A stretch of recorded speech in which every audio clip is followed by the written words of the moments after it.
भारत मुक्ति मोर्चा एवं बहुजन क्रांति मोर्चा के द्वारा राष्ट्रीय परिवर्तन मोर्चा के समर्थन में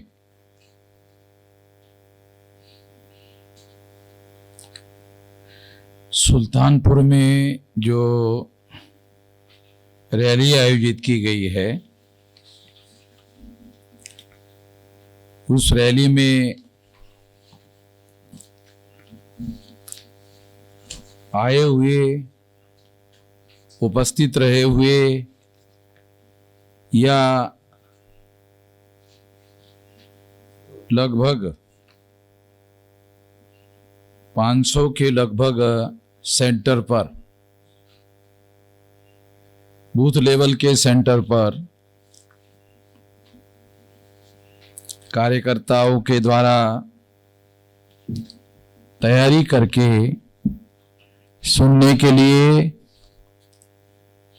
लोगों को तैयार किया गया है और लोग सुन रहे हैं। सब लोगों को सबसे पहले मैं ये सुनने के लिए और उपस्थित रहने के लिए धन्यवाद ज्ञापन करता हूं।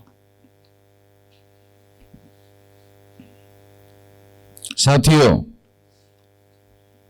राष्ट्रीय परिवर्तन मोर्चा एक नया नाम है। ये नया नाम क्या है, ये जानना और ये समझना जरूरी है। लखनऊ में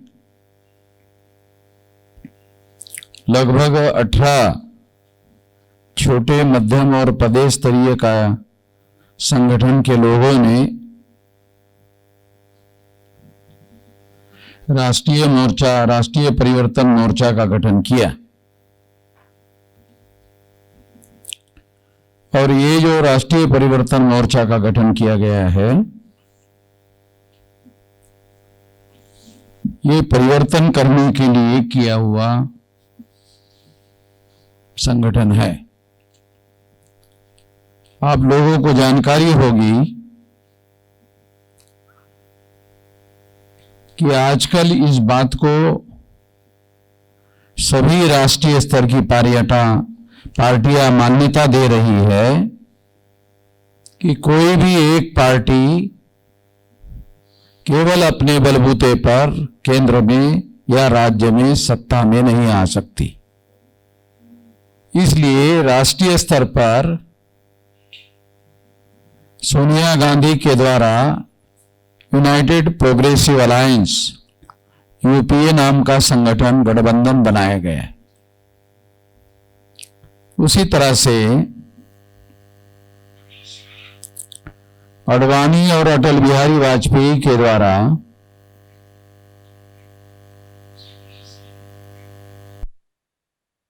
ये नाम का गठबंधन, नेशनल डेमोक्रेटिक अलायंस नाम का गठबंधन बनाया गया है।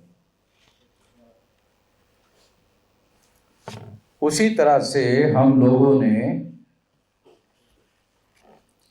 राष्ट्रीय परिवर्तन मोर्चा का गठबंधन बनाया है। ये जो राष्ट्रीय परिवर्तन मोर्चा का गठबंधन बनाया गया है, ये आज उत्तर प्रदेश के चुनाव में, राज्य स्तरीय चुनाव में परिवर्तन करने के लिए इस गठबंधन को चुनाव के मैदान में उतारा गया है।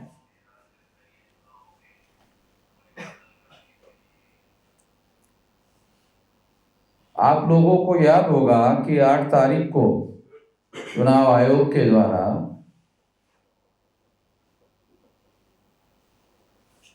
रैलियों का आयोजन करने के लिए मनाही कर दिया गया था, पाबंदी लगाई गई थी 15 तारीख तक। और 15 तारीख को फिर ये अनाउंस किया गया कि 22 तारीख तक फिजिकल रैलियां नहीं ले सकते, इस तरह की पाबंदियां लगाई गई है।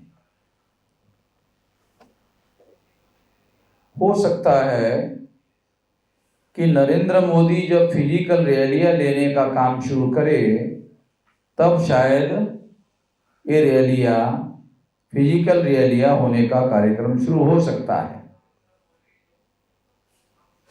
तो चुनाव आयोग आजकल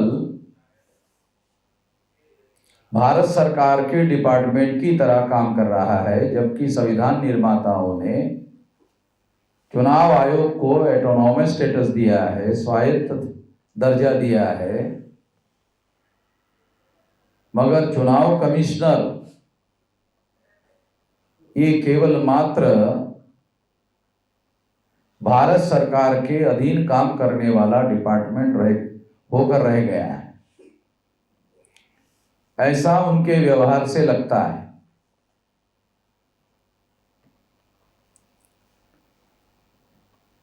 इस वजह से हम लोगों को जो सुल्तानपुर की रैली हम लोग भीड़ के रूप में करने वाले थे, वो रैली वर्चुअल करनी पड़ रही है।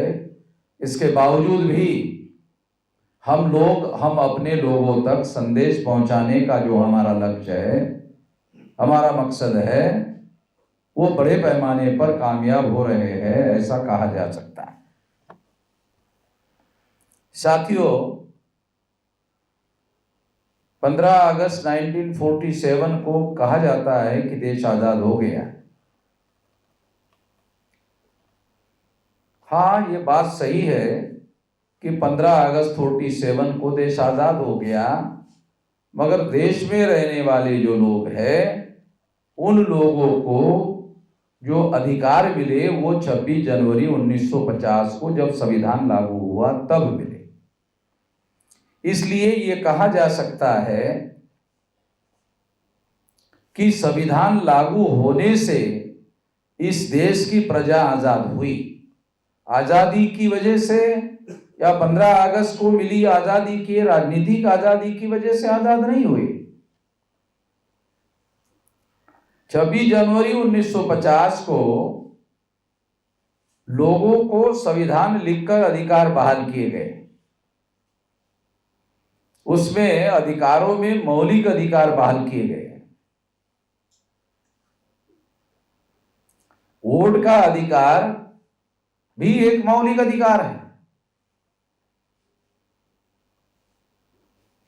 क्योंकि वोट जो है एक्ट ऑफ एक्सप्रेशन है और अभिव्यक्त करने का एक तरीका है कि मैं बीजेपी की विचारधारा को नहीं मानता हूं, मैं कांग्रेस की विचारधारा को नहीं मानता हूं, और मैं जिसके समर्थन में वोट दे रहा हूं मैं उसकी विचारधारा को मानता हूं। ये अभिव्यक्ति करने का ही तरीका है।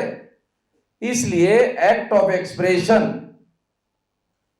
वोट का अधिकार एक्ट ऑफ एक्सप्रेशन है, और इस आधार पर कहा जा सकता है कि वोट का अधिकार एक मौलिक अधिकार है। तो मौलिक अधिकार के आधार पर हम लोगों को अधिकार बहाल किए गए हैं। इस देश में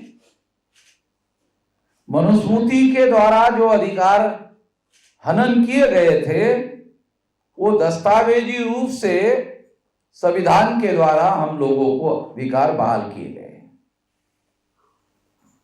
ये जो वोट का अधिकार है, ये वोट का अधिकार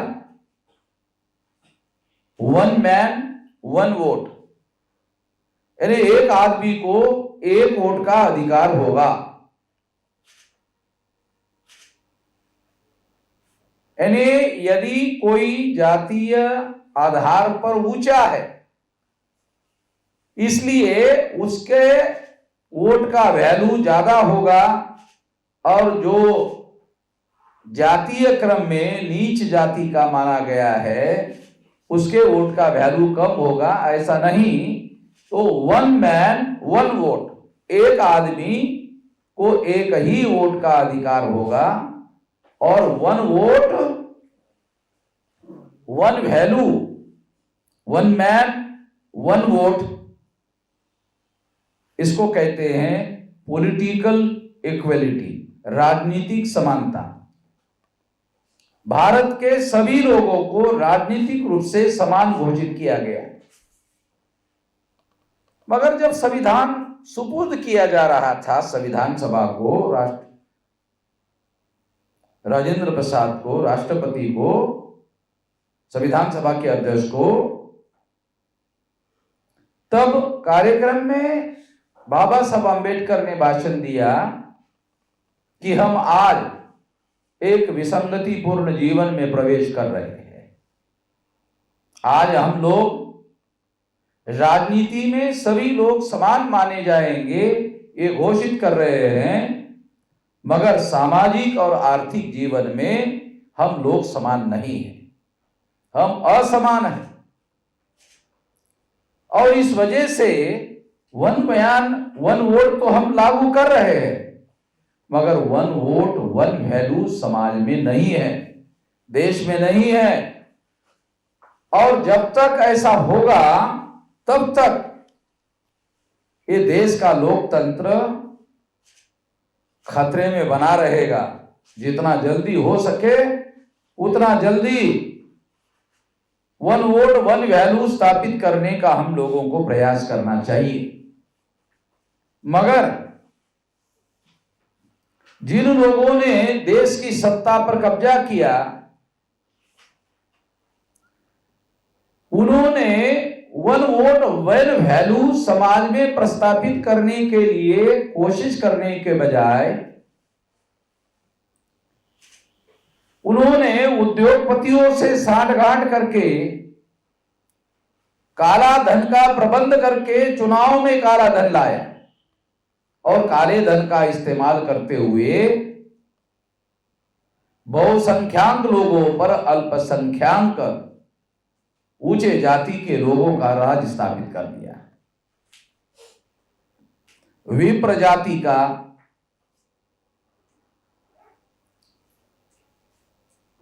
राज स्थापित कर दिया। आज भी 5-5 नेशनल लेवल की पार्टियां विप्र अर्थात ब्राह्मण जातियों की है। और इस तरह से इन लोगों ने, अल्पसंख्याक लोगों ने, 3.5% लोगों ने SC, ST, OBC और माइनॉरिटी की जो संख्या 85% है उनके ऊपर राज स्थापित कर दिया है, काले धन का सहारा लेकर ये किया है। जब उन्होंने देखा कि जागरूकता लगातार बढ़ रही है और काले धन से भी शायद हम लोग कब्जा करने में कामयाब नहीं हो सकते, तब उन्होंने EVM मशीन लाने का प्रयास किया। और EVM मशीन जब लाई गई तो उसके विरोध में भी लोगों में बड़े पैमाने पर जागरण हुआ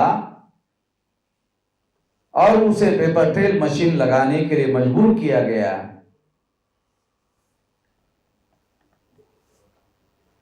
इस सिद्धांत के आधार पर यह मान्यता खुद सुप्रीम कोर्ट ने इस बात को माना कि EVM मशीन के द्वारा फ्री, फेयर एंड ट्रांसपेरेंट चुनाव नहीं हो सकता। फ्री, फेयर एंड ट्रांसपेरेंट चुनाव करने के लिए पेपर ट्रेल मशीन लगाना होगा। यदि EVM मशीन के द्वारा जो गिनती होती है वो अगर किसी कैंडिडेट को मंजूर नहीं है तो वो पेपर ट्रेल मशीन से निकलने वाले कागजी मतों की रिकाउंटिंग करने की मांग कर सकता है। ये ऑर्डर सुप्रीम कोर्ट ने 8 अक्टूबर 2013 को दिया, मगर 2014 के चुनाव में इसे लागू नहीं किया गया। इसलिए हम लोगों ने ये लड़ाई लड़ी और 24 अप्रैल 2017 को सारे देश भर में जितनी EVM मशीन होगी उतनी पेपर ट्रेल मशीन लगाना होगा, ये लड़ाई जीतने में कामयाबी हासिल की ताकि फ्री, फेयर एंड ट्रांसपेरेंट चुनाव करवाया जा सके।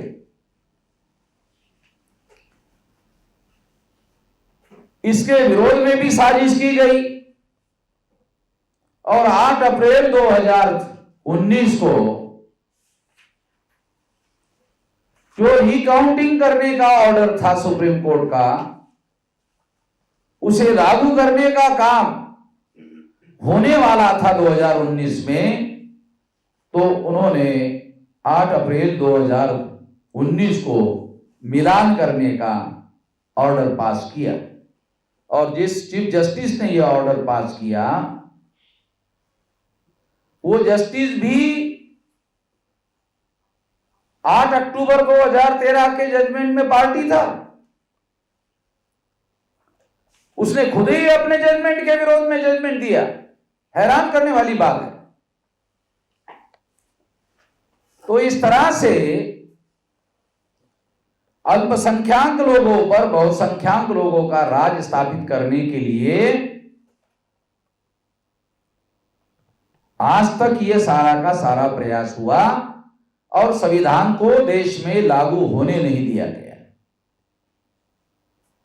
क्योंकि आजादी से हो सकता है देश आजाद हो गया हो, मगर देश की प्रजा तो संविधान से आजाद हो गई। और संविधान पर अमल तब तक नहीं हो सकता जब तक रिप्रेजेंटेटिव डेमोक्रेसी भारत में स्थापित नहीं हो सकती।